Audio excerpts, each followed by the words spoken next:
Anong klaseng sasakyan ho ang gamit-gamit niyo noon? Naka-Lancer kami noon eh.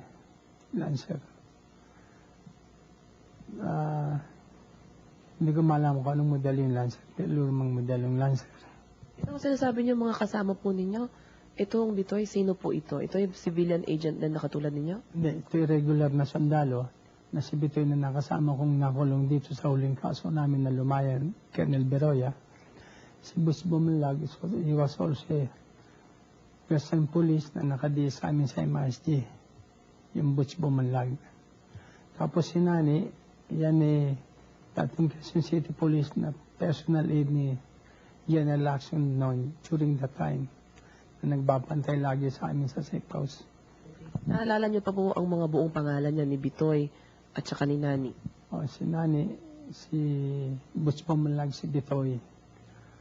Saka po may kasama si Nani dalawang tiga Cavite. Kasi si Nani, ang naging papel niya is only backup. Dalawang sasakyan kami ng backup lang sila. Kami mismo sa unang sasakyan. Kami ang talagang gunner. Okay. Maliban po dito sa kay Captain Victorino, sino pa ho ang ini-order ni General Lacson ipaliquidate? Meron siyang in-order sa amin yung Luisito Villacorta. It happened sometimes in October 1976 din. Dito, naalaman ko ang pangyayari ng meron isang babaeng maganda na nagngangalan Gina na napanood ni General Lacson nagmamodel sa Hayat at saka sa Holiday Inn. Kumuha niyang marami kong mga kakilalang mga may hawak ng babae, kamukha ni Pani Serrano, ni Lading Carlos. Hanapin ko kung sino may hawak. Nung malaman ko, nakita ko, pinuntahan ko si Pani Serrano hanggang binigay sa akin yung address ng babae.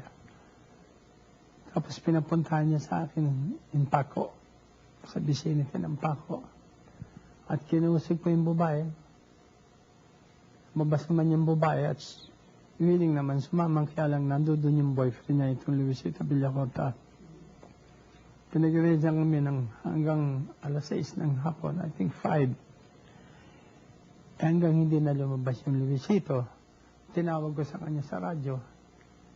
Tapos napag-alaman ko, sir, yung boyfriend hindi umaalis, sabi ko niyang sa radyo, ito pala tumakas sa rehab, hindi ko malam kung rehab. Sabi niya, pupunta ako dyan sa area niyo. Pumunta siya dun sa area namin. Tapos nainip kami mga isang oras. Hanggang mainip siya, sabi niya, sige, pasukin niyo na yan. Sabi niya, ganun, pwede na yan, dahil takas sa rehab. Pinasok namin ngayon. Kung kumakato kami, nalaman ng lalaki, yung Luisito, tumulong sa bintana, nagabulang kami. Nung magabulang kami, in front of so many people, na-corner namin siya. Sa anong lugar? Paco din, sa mga neighbor. Naitinaas niya ang kamay niya. Ngunit, ang order na nun, ay patayin. Kaya binaril ni Salamat at saka ni Fidel. Ngayon yung Salamat buhay yun. Siya ngayon ang aid ngayon ni General Lacson ngayon. Dito, sa posisyon niya, yung Sergeant Salamat. Saka si Fidel, si Pandili ang kasama ko noon eh. Isang auto lang kami noon eh. Yun, hanggang sa maraming tao, kung during it was martial law, hindi sila nag-autobilid dahil panahon noon. Binakbakan ni Salamat at saka ni Fidel, Sergeant Fidel. Nung sakay namin sa auto, papunta kami ng Rami Hospital, nakapagsalita pa yung tao. Sabi niya, dali niyo ako sa ospital. Tumawag uli ako sa kanya sa radyo. Sabi ko, sir, buhay pa yung tao. Nagpapadala ng ospital, dadalhin ba namin ng ospital? Hindi kailangan makarating ng buhay sa ospital yan. So, bahala na kayo. Malapit na kami sa Rami, naisip ko, diniresis yung sementeryo ng San Juan. Pinasok ko ng sementeryo, bumaba ako ng auto. Tinuluyan uli ni Salamat. Ang ilang putok, I think it was 4 times.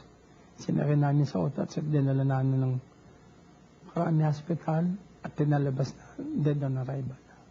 Sir, liwanagin nga ho natin yan. Sabi nyo, nakataas na ho ang kamay At sumusuko na, binaba yung baril. At napakaraming hong testigo nun. Wala ho man lang umawat sa inyo o kaya ay nagsampa ng demanda laban sa inyo sa mga nakakita. May nagdemanda sa amin, yung si magulang, na napag-alaman ko anak ni Baby Porcuna at anak ni Louie Villacorta. Pero nung panahon na yun, hindi ko malaman kung ano at parang nabaliwala, na-dismiss. Sabi niyo sa akin, yan yung isang bagay na malaking pinagsisisihan ninyo sapagkat itong Forcuna na ito ay malapit sa inyo? O later, nung malaman ko kasi na yung palang tatay nitong bata ay kaibigan ko, hindi ko alam na kaibigan niya. Yung mangyayari na lang, tsaka ako nalaman na kaibigan ko pala yung ama. Paano niyo ho nalaman? Kasi nung dumating na yung mga magulang, kasi nung dumating si Joe Ramos na kaibigan ko rin, kasama yun na si Baby. Nung malaman kong anak, huli na, kaya nagsisisi ko nung mangyari yun. Hindi ko malaman anak pala ng kaibigan ko. Sabi niyo, sir, tinanong pa ho kayo ng personal. Paano niyo siya hinarap at sinabi niyo sa kanya na hindi niyo alam? Kasi wala akong masabi nun sa magulang, pati kay Joe Ramos, sa kahiyan ko. Humingi lang ako, dispensa ako. Hindi ko alam yung Joe na anak niya, ni Louie. Kung tanging anak lang ni Louie, nalaman ko Antimano, nung utusan ako ng General Lacson, hindi mangyayari at hindi ko papayagan. Baka sakaling ma-arbor ko sa kanya. Dahil babae lang ang dahilan sabi ko So babae lang ang dahilan, baka pagbigyan niya ako. Hindi ko talaga alam, sabi ko kay Joe, tsaka na siya na talagang masama loob sa nangyari nung panahon na yun. Nung pagyari ho yun, hindi niyo ba naisip na tumiwalag na sa grupo dahil meron ho kayong nasali na isang biktima na malapit pala sa inyo? Nagsisisi ko dahil nung panahon na yun sabi ko nga sa sarili ko na hindi pa rin ako makaalis sa grupo dahil marami kong alam.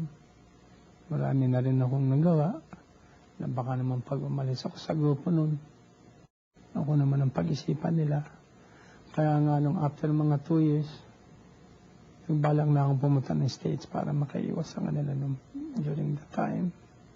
Nag-migrate ako ng Amerika. Hindi ka basta-basta makakatiwalag nun sa panahon sa grupo namin ng panahon na yun.